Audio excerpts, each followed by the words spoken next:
सागर का सेमरा लहरिया हत्याकांड में आरोपियों के घर ढहाने के बाद माहौल गरमाया हुआ है। ब्राह्मण समाज ने अब प्रदेश सरकार के मंत्री भूपेंद्र सिंह के खिलाफ मोर्चा खोल दिया है और घर गिराने की कार्रवाई का विरोध किया है। ब्राह्मण समाज इस कार्रवाई से भड़का हुआ है और मामले के खिलाफ जोरदार प्रदर्शन भी कर चुका है। ये लोग सरकार से पूछ रहे हैं कि मकान गिराने का प्रावधान कब से कानून में शामिल हुआ। जब आरोपियों के खिलाफ कार्रवाई करते हुए उन्हें जेल भेजा जा चुका है तो फिर मकान को क्यों गिराया गया। हालांकि मामला काफी पेचीदा है और दो जातियों से जुड़ा हुआ है, लिहाजा मकान गिराने के बाद अपनी फजीहत करा चुकी सरकार काफी फूंक फूंक कर कदम रख रही है। राज्य के कैबिनेट मंत्री गोपाल भार्गव की माने तो इस मामले की जांच सीबीआई को सौंप दी गई है और जो युवती गंभीर रूप से झुलसी हुई है उसका इलाज सरकार करवा रही है।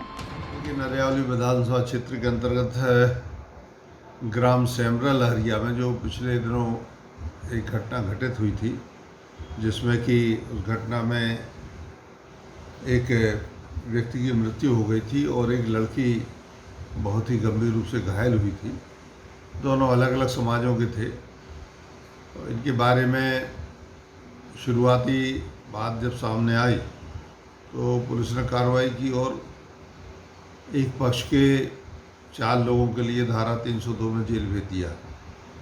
इसके अलावा वो जो पक्ष था, जो आरोपी पक्ष माना गया, उस पक्ष के घर को भी ढहा दिया गया और जो लड़की घायल हुई थी, गंभीर रूप से घायल है, अभी वर्तमान में वो भोपाल के एक प्राइवेट हॉस्पिटल में हॉस्पिटलाइज है और उसका बहुत गंभीर रूप से जलने का इलाज चल रहा है। 70% तक वह जल चुकी है।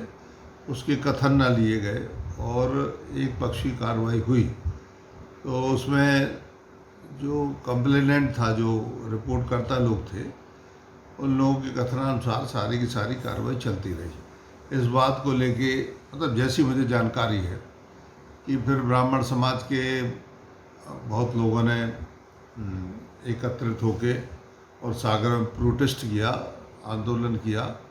अभी एक दिन पहले 30 तारीख को हजारों लोग उसमें इकट्ठे हुए और सभी ने मांग की। इसके पूर्व में मेरी मुख्यमंत्री जी से चर्चा हो चुकी थी 29 तारीख को, एक दिन पहले। तो मुख्यमंत्री जी ने कहा था कि न्याय होगा और इस प्रकरण बहुत ज़्यादा उलझा हुआ है, इस कारण से इसकी हम सीबीआई से जांच करवा लेते हैं। सभी की मांग भी थी कि हम सीबीआई से जांच चाहते हैं, तो सीबीआई से जांच का आदेश मुख्यमंत्री ने कर दिया।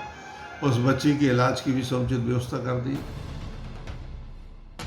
आपको बता दें कि मामला 16 सितंबर का है। 16 सितंबर की दरमियानी रात मृतक राहुल गांव में ही रहने वाली युवती से मिलने के लिए उसके घर गया था। इसके बाद युवक आग से झुलसी अवस्था में मिला था। मामले में मृतक के परिवार वालों ने युवती के परिवार वालों पर पेट्रोल डालकर जिंदा जलाने का आरोप लगाया था, जिसके बाद युवती के घर के 4 लोगों को जेल भेज दिया गया। जबकि इस मामले में कैबिनेट मंत्री भूपेंद्र सिंह ने तत्काल आरोपी के घर को तोड़ने का भी आदेश दिया। हालांकि शिवराज सरकार के ही मंत्री गोपाल भार्गव भूपेंद्र सिंह की इस कार्रवाई से इत्तेफाक नहीं रखते।